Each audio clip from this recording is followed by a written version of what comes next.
name is Harold Stedman, and I joined the Navy in 1959, and I got out in 1962. I got my first duty station again was Norfolk Naval Air Station, because I was going in a crash crew because I'd been in the fire department in North Stonington. And when I got down there, I was waiting to check in. I asked to borrow a typewriter, and they let me borrow that right away. And then down the hall comes this GS6 who wanted to have something typed up right away. And this first class yeoman said that he was already typing something up and he was busy. But he said, maybe that young man over there will let us, give us a hand while he's waiting to check in the crash crew. Well, she showed me the letter. I typed it up. They went up the hall, and about 10 minutes later, down the hall they came. And the lady said, you're here to go in the crash crew. I said, you're absolutely right. She said, well, you see that desk over there with the typewriter? I said, yeah. She said, well, you're going to crash right there. She said, because you're not going anywhere. They have changed your orders. Oh, wow. And of course, this lady got to know me very well. And when it came time for me to go to sea duty, they give you a dream sheet, and I put down Port Leone, Africa, Japan, and the West Coast. And I got the USS Skylark out of New London, Connecticut. So, of course, being a North Stonington boy, when we went to sea, I went aboard the Skylark 8 January 61, and when we went to sea, I never started getting seasick until I got between Race Rock and Point Alpha going out of the harbor. So I was sick all the way up until we went through the Cape Cod Bay, and then we operated with the Abraham Lincoln. She got launched out of Portsmouth, New Hampshire, and we was a running target for her torpedoes. And it makes you kind of shake in your pants a little bit when you see a torpedo track in the water coming right at you. But anyways, we did fine. And then we went down south, went for our ORI inspection, and got ready to go to the Mediterranean. And we operated with the 6th Fleet out there. And they had us pull a target for these tin cans to shoot at. Well, I want to tell you, some of them guys were very, very good. And some of them guys were not so very, very good, because them shells came pretty close to our boat. And when we got through operating with the 6th Fleet, we came back to New London. And I had gotten out of the Navy in 1962. My name is Howard Paster. I'm 76 years old, and joined the Navy back in April of 1969 at Navy boot camp in Great Lakes, Illinois. Then served 4 years to 1973. I was on the West Coast for 2 years at San Diego, then Bremerton, Washington, at an old ship called the USS Kitty Hawk, an old carrier, and went to dry dock for many months. And then the last 2 years, I got transferred to the East Coast when I was living in Connecticut at the time for Quonset Point, and then the sub base in Groton, Connecticut. Then I could go home every night during that time. I was so that close. And then I had a 10-year break in service, and then I joined the mailing was sent to my father. He was too old to join, so gave the information to me, see if I could pass the physical. So I rejoined the Navy on weekends. I was a weekend driller. From then on, and for 23 years, I was a weekend driller. Served mainly in the supply category as a storekeeper, and then after having my time in the Navy, I went to the Army National Guard because there was one weekend drill where we were working with the Army National Guard still as a Navy person, and then during that Sunday of the weekend drill, I joined the Army National Guard the same day as I started with being in the Navy. So I've been there 7 years, and I'm 30 years altogether in the service between both branches of the service. I enjoyed every minute of it. That's awesome. I was a supply sergeant while I was in the Army National Guard. I'm former Sergeant Leroy Dias, United States Army. I was with, my last duty station was headquarters, 2nd Battalion, 3rd Artillery, 3rd Armored Division, Spearhead. Now, like this gentleman here, I took my basic training at Fort Dix, New Jersey. And I had a great time at basic training. I loved it. To shoot and throw in the hand grenades, the whole 9 yards. That was my thing.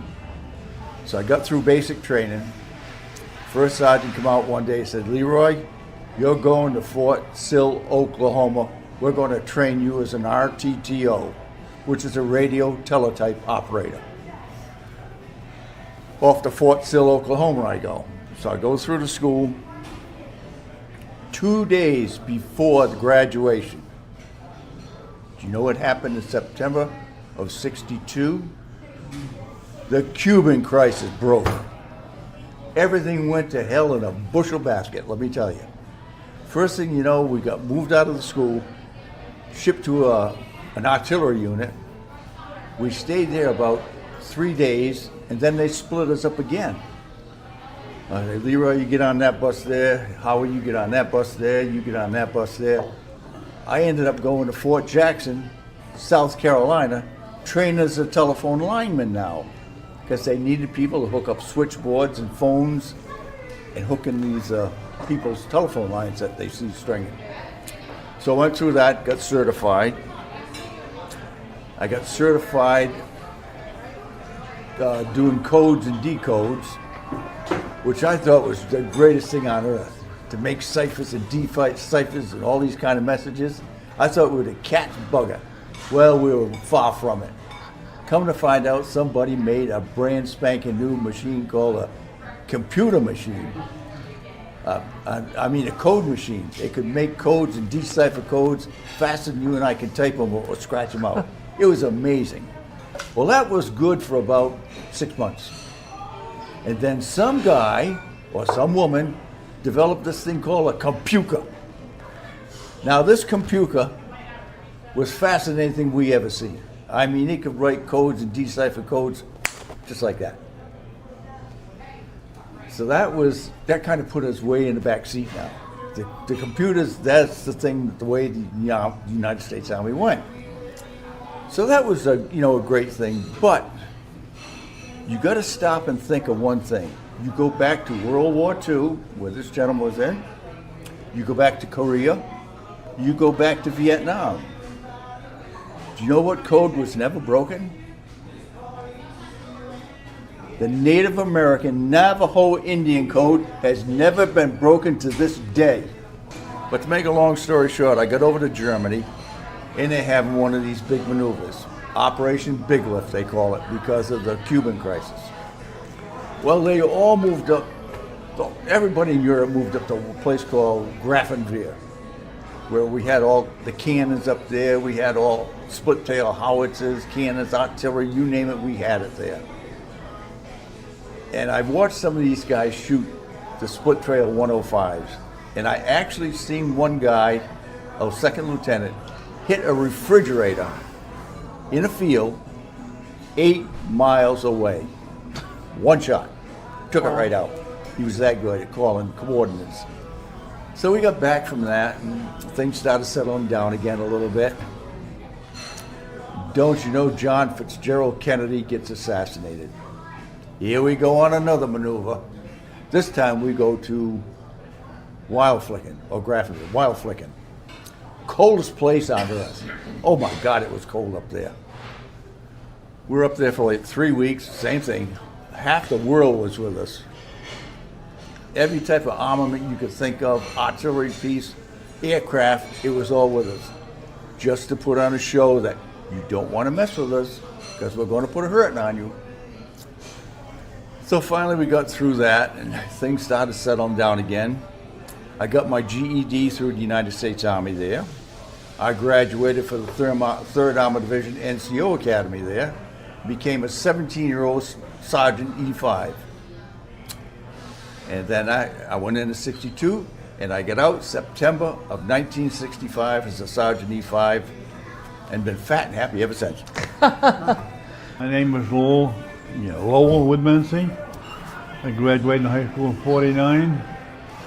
Went to work delivering milk. I come home one night and there was a letter on the table. Uncle Sam said, "I need you." So I ended up going and getting drafted. I went to the Army. I missed going to the Marines, thank God. And went to Fort Dix. We spent 3 weeks there, just waiting for classes to start. And one day they said, one morning they wanted 10 truck drivers. I said, well, I'll probably out there with a wheelbarrow all day, but at least I'll be busy. And Lord have it, we took us down to the, where all the trucks were stored, Jeeps. Gave me a manual, read the manual, took a test, became a truck driver. So I did no basic training whatsoever. You know, I drove every day for either my company commander or some big wheel in the service. I got a little bit worried, went to leadership school, and ended up in Japan, the first cab. And we spent, I was there about 10 or 12 days, and we sent my group to Korea to guide prisoners. And I lucked out, I went on to one of the 3 islands that they needed guards for 3 months, and man, that was heaven. Yeah? That was heaven. I never ate. We had a warrant officer that met the boat every day for food. If he couldn't snap a carrot, everything went back. But we had 30,000 prisoners on the island. And we stayed there for 3 months and then went back to Japan, back to Hokkaido, Japan. And that's where I spent the rest of my time. I had while I went to Korea, my squad leader stole a Jeep and got caught with drunk driving, and they made me a squad leader. That's for a machine gun squad. So I did that almost all the time I was there.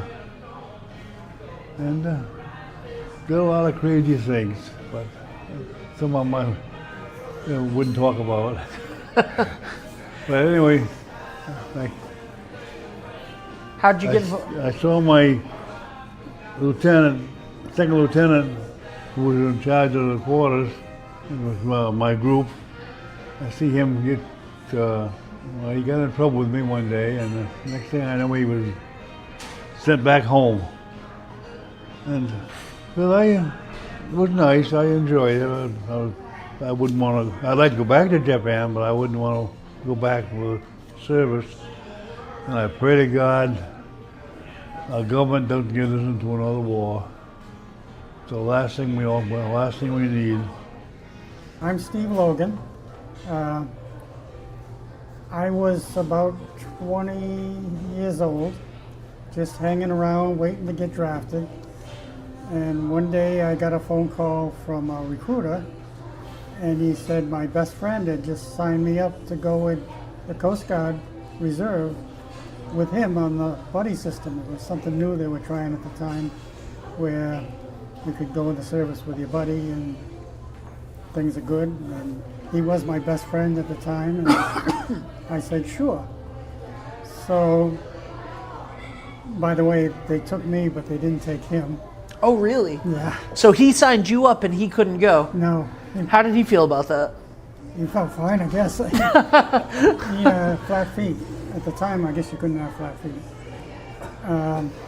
So anyway, I went in the Coast Guard, I had reserves, and on the train ride to Cape May, where you do your basic training, there was a young kid. He came up to me and he said he had signed up for a new program in the Coast Guard called Coastal Forces, and he was almost crying. And he said, "I don't want to do it. Do you think you could do it?" He said, "If I can find somebody that will do it, he can get it put through, and I would go, and he'd be off the hook." So I said, "Sure, why not?" At that time, in that year, I didn't care. Steve, I got to volunteer you for things I don't want to do. No, I don't do that anymore. I have a dinner I have to go to after this. Do you want to sign up for This that? was part of the basic training. So I got to boot camp and took the regular boot camp. Plus, at the end of that boot camp, I took a boot camp for Coastal Forces. Well, what Coastal Forces was a group of, it's a new program where you'll train like a Marine for, I don't remember how long, a month anyway. And if you're picked as one of the people, you go to Camp Lejeune and train with Marines, and you end up being someone that guards the coast, and in case of emergency, you're called and you go to guard the coast with the Marines. So there were 25 of us, and they only picked 10. And sadly, I didn't make one of the 10. I didn't go to Lejeune, which made me very happy. But then I continued with the Coast Guard. We went on a ship. It was the first duty, and it was actually it was to Bermuda. It was on the Coos Bay out of Boston, and we went to Bermuda. But on the way to Bermuda, it's about the same time as the Cuban crisis. So we did training. I think we were sent that way just to be ready. We did constant battle stations. Every morning we had a battle station, and that was part of the training for, I guess, for Cuba. And we spent time in Bermuda, and then after that I just continued my reserve training, which was, I don't remember if it was 1 week or 2 weeks every year. And one of the trainings I went to Yorktown for gunner's mate school.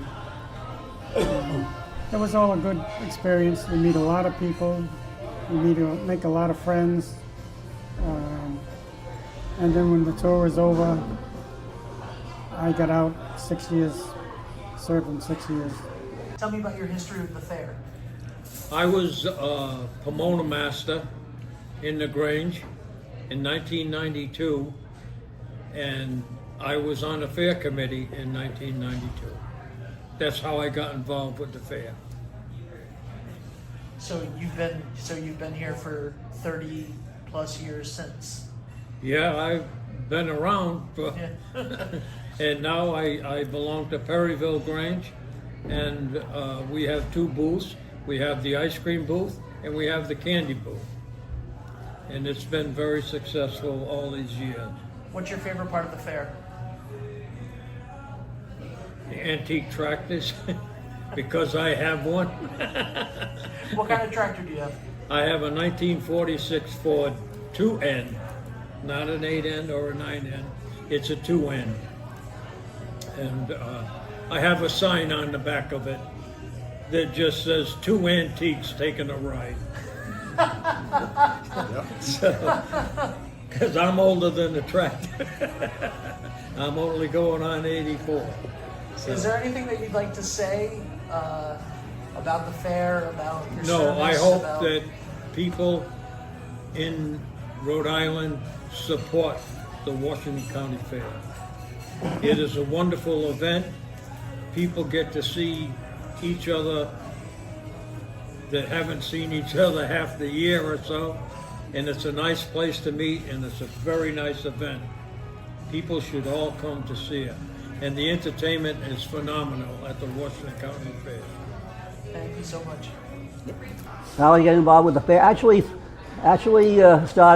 most of my time was through Slocum Grange, when through serving chowder and clam cakes, and then after they didn't have that booth anymore, I served quite a few times in the membership booth, trying to help out people to try to get people to join the Grange.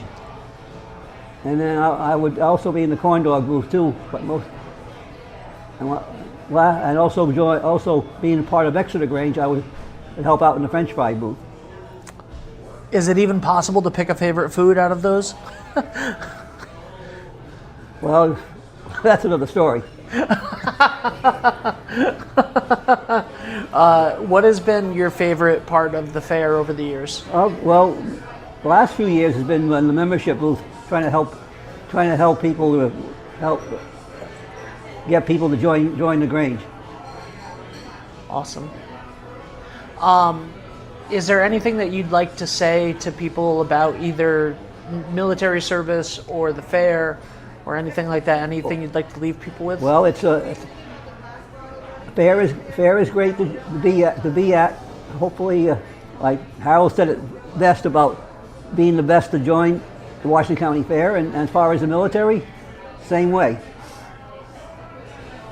And also with the military, anytime I go to a certain event and they recognize people from the military, I don't have a hesitation to stand up for both branches of the service, being the Army, National Guard, or the Navy. Awesome. Well, thank you so much. Thank you for your service. Thank you very much. Well, before I went to the fair, I was past commander of North Kingston American Legion twice. And we had a booth down the fair. Remember the sandwich booths we had down there? Okay. That was when I first went down there. Then my wife got real friendly with Dot Taylor and Walter Taylor. And all of a sudden, I'm down the fairgrounds. Which is all right, because we had a great time down there. But I cooked chowder and clam cakes down there in Slocum Grange chowder and clam cake booth for almost 30 years, wasn't it? 30, 35 years? A lot of chowder and a lot of clam cake. That's all I can tell you. Do I want any today? Nah. But it was a great time down there. You meet some really nice people down there on the fair committee, and just people in general that come in from other states and see that fair down there. 99% of them are very polite people that want to know all they can find out about the fair. And I have to find somebody like Steve who knows everything about the fair. And, I've had a great time down there. I worked down there, what the hell did I do down there now? Special events chairman for a while. And whatever else they wanted done, Yeah. But it's a great group of people that work down there. They work well together. And if they can help you out, they will. And if we can help them out, we try to. And that's basically it in a nutshell, sir. Anything you want to say before we go about the fair or about the military? Well, I think if I had to do it over again, I would do the exact same thing I did do. I would go in, I enlisted. I wasn't drafted. I enlisted because I wanted to go into the armed forces. And of course, they sent me to Dix and then out Fort Sill. But I had some great times out there, met some great people. Some great people. When I was overseas, I was a sergeant of a command group over there. I had one guy over there who never had a pair of shoes in his life until he joined the Army. Wow. Never had a pair. Never had brand new clothes or nothing. We had fatigues then, remember? Oh, yeah. Okay. His name, and this is the honest truth now, his name was Bufus Francis Beauregard Burkhalter. That was his God-given name. Nicest guy you ever wanted to meet. Nicest man. Well, first sergeant told me, he said, you know, we can't make Bufus a PFC E3 until he learns how to at least drive a Jeep. I said, can you take him out in the parade fields for a couple of days here and there, teach him how to drive a Jeep so we can promote this kid? Because he was just a super nice guy. Super nice. So we did that for about a week and a half, and he did well. So he took the test out there, and he backed around, he parked in this and that. Captain gave him the thumbs up, okay, you're good. Bufus put the truck, we had 3/4 ton Dodge trucks at the time, right? Remember them? With them big steel steering wheels. He popped the clutch and chipped his tooth. Oh my God. I thought the sergeant was going to kill me, letting this kid get hurt. He said, we've got to get him to a dentist right now. So we did. We got him to a dentist. They fixed his tooth up and everything. 4 or 5 days later, the captain was out there, revelry, first sergeant was out there, the whole battery was out there. And the first sergeant said, Sergeant Dyers, bring Private E2 Bufus Burkhalter up front. So Bufus, follow me. So we brought him up front. And the captain says, it is my distinct pleasure to promote you to PFC E3. Well, you could have handed him a winning gold ticket. He was so happy. Then the first sergeant looks at me, it gives me that kind of a wink. And he was a hot character. Big man, Master Sergeant E8 with the diamond in the center. He got up there in front of everybody and said, will Clutching Bufus Francis Snaggletooth Beauregard Burkhalter come forward, please? Well, the whole crew about died right there when he said that, because we never expected that out of a first sergeant. Yeah.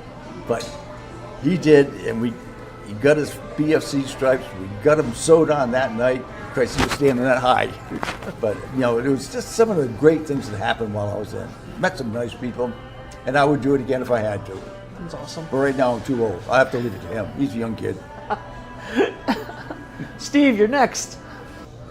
The fair, I originally was a member of Narragansett Grange, and we had a popsicle stand at the fair, and so I got familiar with the fairgrounds. And one good thing about the fairgrounds at that time, we brought our kids because they were young at that time, and they you never had a problem with being afraid of your kid wandering off and getting lost, or somebody taking your kid, or anything like that, because if you spread the word your kid was lost, 10 minutes later somebody would get back to you from the fairgrounds if they found it or whatever. It was just such a great place to be. After that, during that time, I got elected to the fair committee, and I began that, and I was chairman for 5 years in 1990, I think. And I've been with the fair committee ever since. How long were you chair? 5 years. Okay. 5 years. All right. So you were chair of the fair committee while I was running around as a 5 and 6 and 7 and 8-year-old. I remember you, yes. Oh yeah, I was the troublemaker. Yes, indeed. I was the singular troublemaker at the fair every day. You were caught on camera everywhere. Oh yeah, were there cameras in the early '90s No. around the fair? No. Do you have a what's your favorite part about the fair?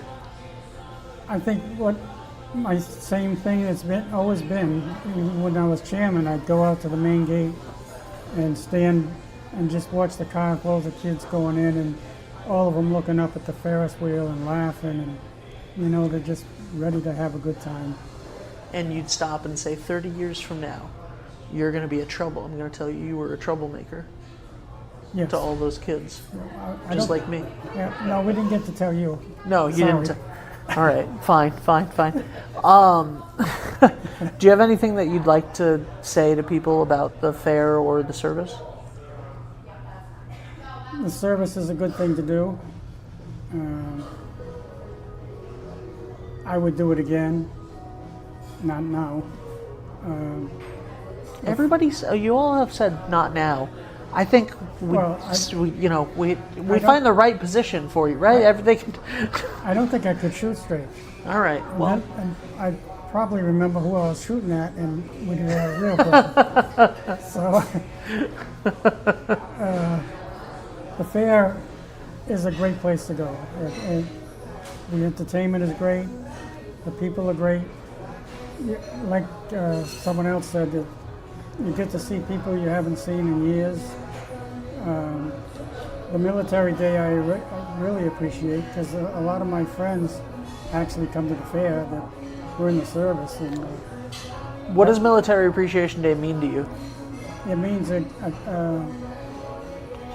a tribute to the military people, and they should be recognized as the service they did for this country. Awesome. Thank you so much, Steve. So I started the fair, working at the fair, my dad and I, the very first year they were in Richmond. The previous year they were, guess what, Tuckertown. down Tuckertown? Tuckertown, Yeah. So we worked, we crazy trying to get that place going. In fact, they opened up the fairgrounds, there was still things that hadn't been done. There's still brush growing in there. And I worked there many years, and had some great times. And I can't tell you when I left. I guess I left there when I was in the service. No, when I came back in the service, I worked there. And I haven't been there. I haven't worked there in a few years now. All my friends I worked with are gone. So it's a different place now. You know, I mean, everybody has fun, but it's a different group Yeah. that work together. What was your favorite thing about the fair? I don't know. I think everything. Being an old farmer, I enjoyed just about everything. We're good. Because things have changed now from what they were. I mean, we had a lot of freedom, a lot of fun. I worked in the Whole Valley Grange for several years, my wife and I. They moved till we had one night we were getting ready to go home. My wife wanted a piece of pie, and she was told she couldn't have it. We worked there all day, so that was the end of our working down there. I won't mention any names, but is there anything that you'd like to say about the fair or your military service to end? No, I did the fairground. The thing I like about the fairground, really, I go every year to see is the boots on the ground. And Military Day, I really enjoy that day. What does Military Appreciation Day mean to you?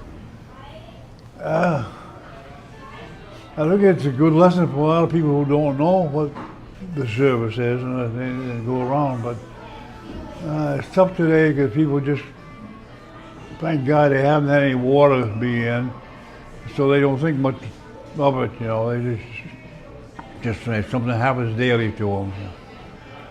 People live different today than back then. Yeah. But I went to the fair last year and I sat there most of the day, and I was hoping to see some of my friends, but they were all gone. So it's a different place for me now, but it's still a nice fair. People should take the fair in. There's not many of them left. Not many of them left. Thank you so much. Thank you for everything, and thank you for your service, welcome. and thank you for your time at the fair.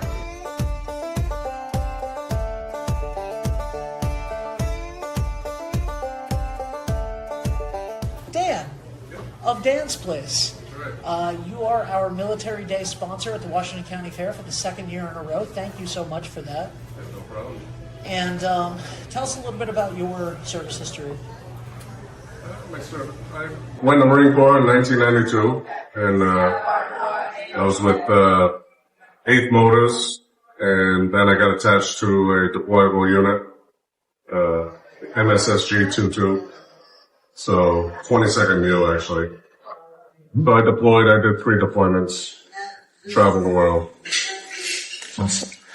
And what does it mean to you to be able to give back to other veterans? Because you do it not just with the Military Day sponsorship at the fair, but all the time. You're constantly helping other men and women who enlisted and fought for our country. What makes that so special to you to help out other veterans? It's my honor, actually, we got out of the whole world, you have a small group of people that, went and fought for the country or took time out of their life to be in the service. So, people get out, they have different things going on, and, it's up to us, as civilians to, help pay back and help the veterans. So. Anything special that you want to promote while we're here doing this? No, I do. Well, I have the Harley Davidson above the bar.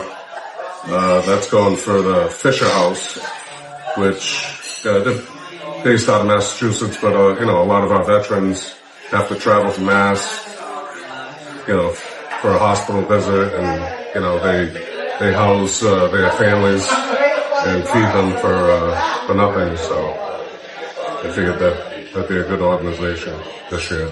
That is a good organization. Always incredible pizza booth back this year? Oh, yes, it is. Because that was a huge hit last year at the fair. Yep. Everyone loved the pizza booth. That was my first year, so I got all the cobwebs out of it, and I know what to do this year. Well, we're counting down the days, and thank you once again because of you and Dan's Place, military veterans and their and active military can get in to the fair for free on Thursday for Military Appreciation Day. Thank you so much for that, and thank you for your service. That's worth it. Thank you.